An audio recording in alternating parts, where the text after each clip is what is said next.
Coucou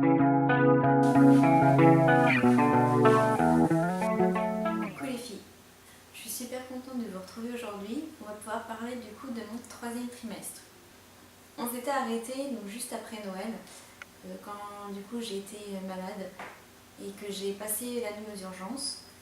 Donc je suis rentrée le lendemain et comme j'ai dit j'étais malade pendant une bonne semaine et demie parce que au jour de l'an j'étais toujours malade. Bon voilà, après ça s'est calmé tout seul, heureusement, parce que j'ai pas été en forme du tout et j'étais vraiment blasée d'avoir passé en fait mes fêtes de Noël couchée. Alors, ce qui fait que le 7e mois on était donc au mois de janvier. À part, en fait, le troisième trimestre, on peut pas dire que j'ai eu énormément de choses en fait. Je pense que la vidéo va être beaucoup plus courte que les deux autres. Janvier, nous avons fini du coup la chambre des bébés, donc on était super contents. On a fait son petit cocon d'amour, c'était génial. Au cours du coup de mon 7e mois, j'ai commencé à avoir vraiment mal au dos. Le dos, ça a été quelque chose jusqu'à la fin de la grossesse après qui a été très pénible. La sciatique est arrivée. Je ne savais pas du tout ce qu'était en fait la sciatique. Donc j'avais super mal. J'ai commencé à avoir aussi des douleurs au niveau du col, des adducteurs, un peu comme des décharges électriques. Et on peut dire que j'avais de sacrées remontées acides. En journée un peu moins, c'était surtout en fin de journée et le soir en me couchant, donc voilà, je pouvais pas m'allonger complètement, il fallait que je sois un peu redressée. En plus de tous les oreillers que j'avais, parce que j'ai mis, donc j'avais oreiller sous les pieds, j'en avais en dessous mon dos à droite, en dessous mon dos à gauche, plus le coussin d'allaitement. Chéri n'avait plus de place dans le lit, oui. Non, le pauvre, pas possible pour lui de dormir. On peut dire que le troisième trimestre, vous sentez vraiment voilà, votre bébé qui commence à prendre de la place, ce qui fait que j'ai eu vraiment une sensation d'oppression. À partir du 7e mois, c'était de plus en plus fort. 8e mois, encore plus fort. Et 9e mois, encore. En fait, jusqu'à temps que votre, en fait, si vous voulez, votre ventre descend peu de temps en fait, avant la naissance. Ce qui fait que cette sensation d'oppression, elle diminue vraiment, je pense. Ça dépend des femmes, je dirais peut-être dans les 10-15 derniers jours, pas plus.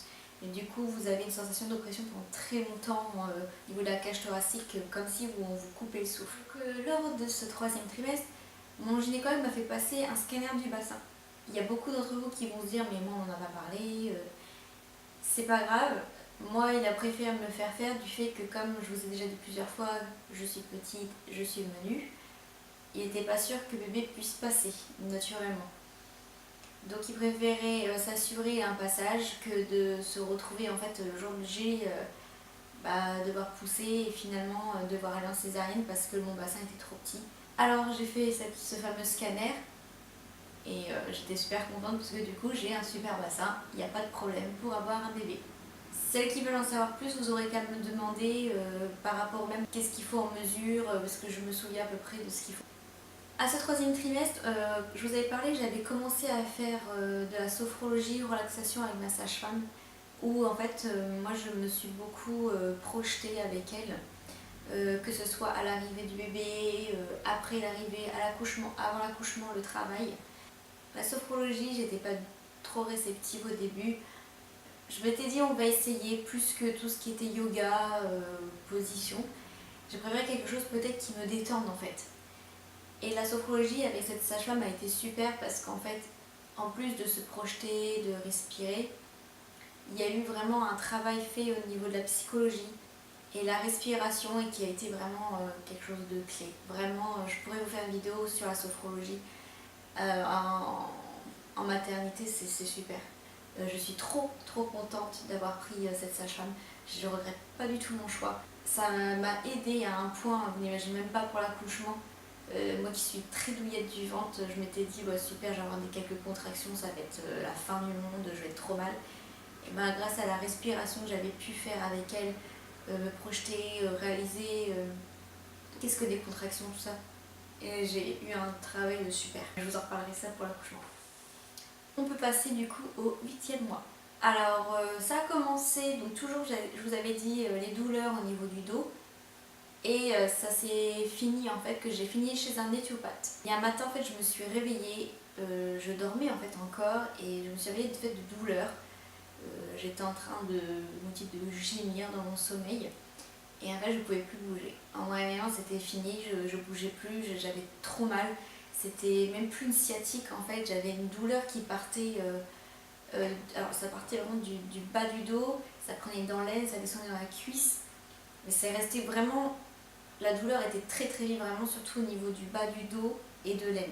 Cette partie qui était juste horrible. Mon chéri a essayé de me bouger, je lui ai dit surtout ne touche même pas parce que j'avais tellement mal, il fallait vraiment pas me toucher.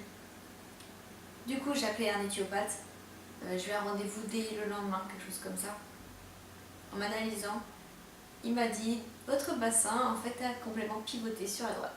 À force que bébé prenne de la place, que aussi le bassin s'écarte pour laisser place au bébé et laisser place pour l'accouchement, mon bassin en fait a complètement pivoté sur la droite. Donc les filles, si vous avez tendance à avoir une tendance scoliotique justement, ou une scoliose déjà de base, ou des problèmes de dos, je vous conseille vivement de faire très attention à votre dos. Portez pas des choses lourdes, mettez aussi une ceinture, la grosse ceinture que vous pouvez avoir pendant la grossesse. Je l'ai mise, j'ai moyennement adhéré personnellement. Après ça soulage quand même. Faites des bains pour vous détendre, faites-vous masser. N'hésitez pas à aller voir un éthiopathe, plus qu'un ostéo. L'éthiopathe, c'est pas encore la même méthode. Voilà, parce que on prend cher quand même, hein. On prend les kilos qu'on prend.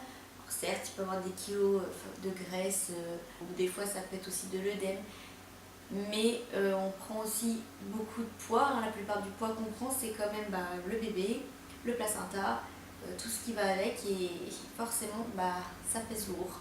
Et puis moi j'ai commencé à avoir de sacrées insomnies. Alors là c'était des insomnies, je ne dormais pas pendant des heures et des heures et des heures. Oh, il y a bébé qui pleure. Je vous reprends avec bébé qui boit son biberon. Je sais même plus où j'en étais. Donc je disais, énormément d'insomnie, pas dormir pendant des heures et des heures et des heures. Et le lendemain vous êtes fatigué, mais vous n'avez pas à dormir la nuit, vous ne savez pas pourquoi. C'est comme ça, faut pas chercher, et c'est comme ça jusqu'à la fin. Au cours de mon 8e mois, j'ai commencé aussi à faire la valise maternité. Je me suis dit, il vaut mieux prévoir en avance, sait-on jamais. Il valait mieux être trop prudent que pas assez. On ne sait jamais si le bébé arrive plus tôt que prévu, ou on ne sait jamais ce qui peut se passer au cours d'une grossesse. Et au moins ça vous permet aussi de voir s'il vous manque des choses ou non dans la valise. Je vous ferai une vidéo si vous voulez sur ce que j'ai mis dans ma valise, ce que je pense être essentiel à emmener avec vous en fait le jour J, et ce que je pense qu'il n'y a pas forcément besoin. Sachez que la maternité vous donne une liste, suivez-la. Après, vous pouvez ajouter des choses.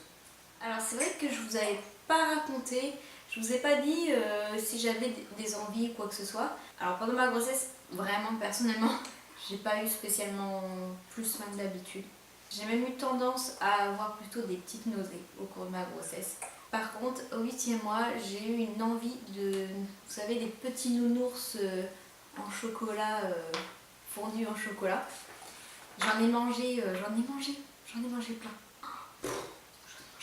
8e mois, j'avais un sacré bidon. Ça y est, un gros bidon. On voyait que ça.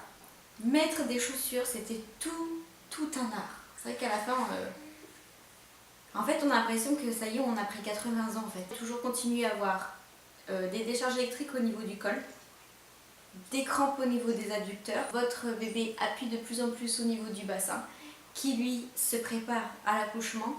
Le bébé il appuie en bas. Certaines femmes n'en ont pas, mais moi je suis partie des femmes qui ont eu des crampes aux adducteurs énormes jusqu'à la fin de la grossesse. De toute façon, j'arrivais quasiment plus à marcher. C'était dès que je faisais un pas, décharge dans les adducteurs. Moi, à part tout ça, il n'y a pas énormément de choses à raconter. Au mois de février, voilà, c'était aussi du repos, aussi des siestes dans la journée quand j'y arrivais. Du coup, on arrive au 9e et dernier mois de mars. J'ai commencé à avoir quelques contractions. Plutôt au niveau de la nuit, ça va arriver la nuit, notamment au niveau des insomnies, ou alors c'est ça qui me réveillait et après j'arrivais pas à me rendormir. C'était des contractions légères, pas douloureuses, je sentais juste que mon ventre se durcissait, ça durait pas longtemps, voilà, ça n'a pas été énorme en soi. Au 9e mois, j'ai toujours eu cette sensation d'oppression, d'étouffement, d'essoufflement. J'ai l'impression que j'étais une grosse baleine. Pourtant, j'ai pas pris énormément pendant ma grossesse, 11 kilos au total, presque 1 kilo par mois en gros. 9e mois, cette sensation d'étouffement, d'essoufflement énorme. Comme je vous ai dit, moi ça s'est calmé je crois à 10 jours. Oui, à 10 jours de l'accouchement à peu près, j'ai le ventre qui est descendu en fait. Et là j'avais beaucoup moins cette sensation d'oppression. Par contre là, les décharges au niveau du col et surtout au niveau des adducteurs, ça a été puissance 1000. À chaque fois que je faisais ma douche ou mon bain, surtout quand je séchais mes cheveux, je sortais de la douche et j'étais obligée de m'asseoir, vous savez, sur le ballon.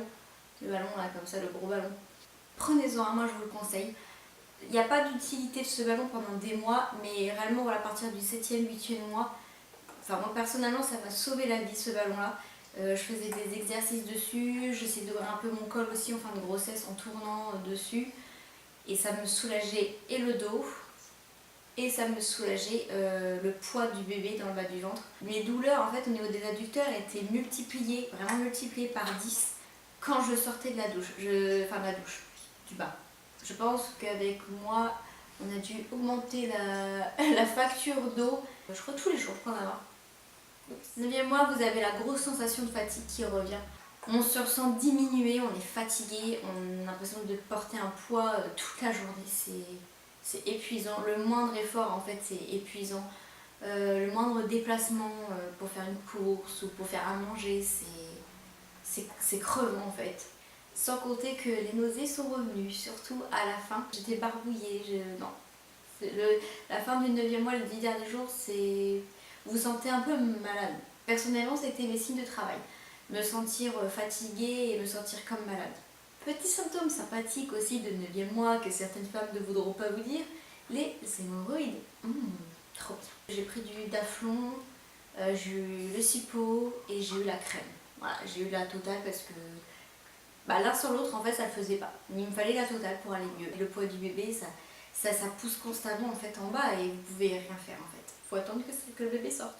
J'ai pris des choses pendant mon 9e mois pour aider en fait à ramollir le col. J'ai pris de la feuille de framboisier que je buvais en tisane tout le 9e mois. Alors je n'en prenais pas tous les jours. Apparemment ça a des vertus pour le col. Je sais pas si ça a aidé ou pas, mais je sais que mon col a super bien travaillé le jour de l'accouchement. Alors je me dis si demain je revenais avoir un bébé, je referais la même. Ça vous plu? Donc voilà pour mon 3e trimestre. Prochaine vidéo ce sera sur mon accouchement. Je vous raconterai tout comment ça s'est déroulé. Si vous avez des questions, n'hésitez pas à m'en poser et aussi à me mettre des petits commentaires, ça fait toujours plaisir. Et je vais vous faire des gros bisous et je vous souhaite une bonne journée ou une bonne soirée. Bisous!